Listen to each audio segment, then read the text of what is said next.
एक गांव में राधा किशन कहकर एक जोड़ा रहते थे। वे गायों का दूध का व्यापार करते थे। राधा दूध दुहाती थी तो किशन घर घर जाकर दूध देता था।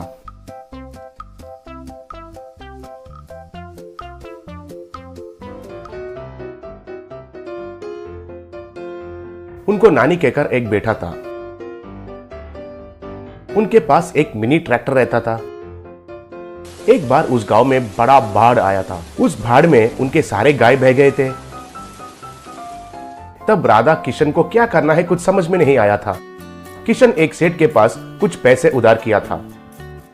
तब किशन राधा से, अब हम कुछ नहीं कर सकते हैं राधा, मैं कुछ पैसे उधार किया, उनसे कुछ गाय खरीदते हैं और धीरे धीरे उधार चुका देंगे। ऐसे वे दोनों गाय बेचने का मार्केट में गए थे। उधर मादेश कहकर एक व्यापारी गायों को बेच रहा था।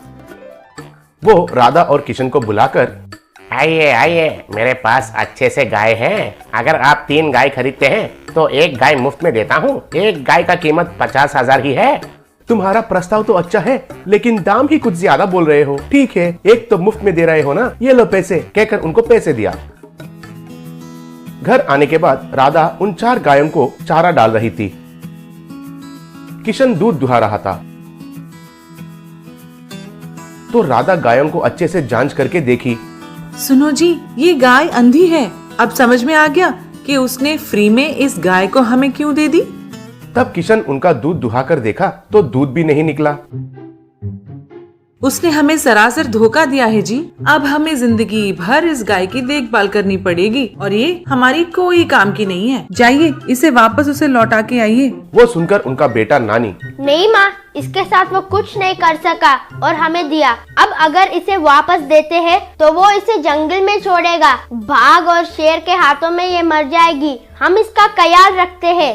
फिर तो रोज इसे घास कौन खिलाता है? हमारा हालत ही खराब है। और अगर बाहर लेकर खिलाएंगे सोचे तो ये तो अंधी है। मैं रोज इसे मेरे ट्रैक्टर में बाहर लेकर खिलाता हूँ। अब से इस गाय का जिम्मेदारी मेरा है। तब वे दोनों मान गए थे। ऐसे रोज नानी उस गाय को उनका मिनी ट्रैक्टर पर चढ़ाकर गांव के बाहर ले जाता था। उधर वो घास खाती थी और फिर वो उसे वापस लेके आता था। एक दिन नानी गाय के साथ उनका मिनी ट्रैक्टर पर पेट्रोल बंक में गया। पेट्रोल बंक वाले से, अंकल, अब मेरे पास पैसे नहीं है और टैंक में तो पेट्रोल बिल्कुल खत्म हो गया। आप 100 रुपयों का पेट्रोल डालेंगे तो मेरे गाय को घर पहुंचाता हूं। बेचारी ये तो अंधी है, ज्यादा देर नहीं चल सकती है। कल आकर आपके पैसे देता हूँ। क्या पेट्रोल उधार में देना है, वो भी इस अंधी गाय के लिए? आप इसे क्यों देखभाल कर रहे हैं? इसके वजह से आपको 1 रुपए भी नहीं मिलता है। फिर भी तुम मुझे पैसे देगा कहकर क्या गारंटी है? आप ही एक तरफ से उधार करके जी रहे हैं और ऊपर से इस बेकार गाय को पाल रहे हैं, इसलिए तुम जरूर पैसे नहीं दोगे। इतने में वो गाय बोलने लगी, नानी वैसा बिल्कुल नहीं है। आजकल सगे लाचार भाइयों और बहनों को इनका कोई काम नहीं है करके खुद के घरों से निकालकर लोग उन्हें बाहर छोड़ रहे हैं। मगर नानी मुझ पर दया खाकर मुझे बहुत मेहनत से पाल रहा है। बच्चे के ट्रैक्टर में पेट्रोल डालो, तुम्हें जितना दूध चाहिए उतना दूध मैं तुम्हें दूंगी। तब नानी और वो आदमी हैरान हो गए। तुरंत वो गाय एक जैन गाय जैसा बदल गई और दूध देने लगी।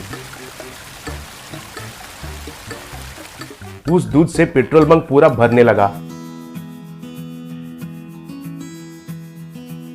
अरे नानी, कृपया करके इसे लेके जाओ, तुमको प्रणाम करता हूँ। पहले इसे दूध देना बंद करने के लिए कहो, नहीं तो दूध से बंक पूरा डूब जाएगा। तुम्हें कितना पेट्रोल चाहिए उतना मैं डालता हूँ, कहकर उनका टैंक में पेट्रोल भर दिया। नानी उस जैन गाय को घर लेके गया। किशन और राधा उसे देखकर हैरान रह गए। मैं एक जादुई गाय हूँ। पहले इंद्रलोक में रहा करती थी। एक ऋषि मुनि के श्राप की वजह से मुझे भूलोक में पधारना पड़ा। जिस दिन कोई मुझसे कुछ भी आशा न करते हुए मेरी अच्छी देखभाल करेगा, उसी दिन मेरा श्राप टूटेगा। और इतने दिनों के बाद मुझे आपके बेटे की वजह से मेरी श्राप से मुक्ति मिली। इसीलिए मैं आपको ढेर सारी संपत्ति देकर वापस अपने इंद्रलोक में जाने वाली हूँ। बस उस गाय के मुंह से बहुत सारा सोना और हीरे निकलने लगे और उधर ढेर सारे जमाने लगे।